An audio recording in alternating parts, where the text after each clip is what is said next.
Sa pag-aaral ng Philippine Dental Association, pumapangalawa ang Pilipinas sa mga bansa sa Asia na may pinakamataas na dental caries incidence o mga bulok ng ngipin. Malaking bahagi ng bilang na ito ay mga kabataang nagbabalik eskwela. Kabilang na dyan ang kindergarten pupil na si Jasper. Ayon sa Philippine Dental Association, 9 sa bawat 10 Pilipino ay may sira sa ngipin.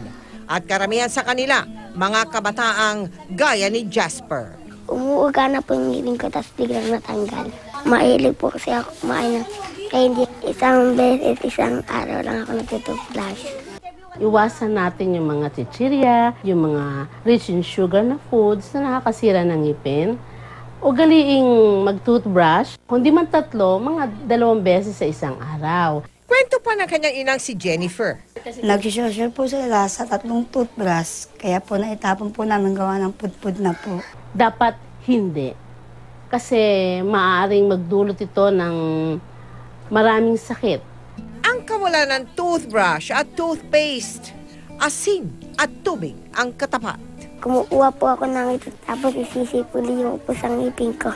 Nung araw, yun din naman yung ginagamit ng mga ninuno natin nung wala pa mga toothpaste. Pero masyado ng makaluma kung yung pa rin ang susundin ng mga bata. Kulang kasi ang 300 kinikita ng mister araw-araw sa pagkakarpintero para tugunan ang pangangailangan ng 8 anak. Imbis na ipambili po namin ng toothbrush, pagkain na lang po para mabusok po sila.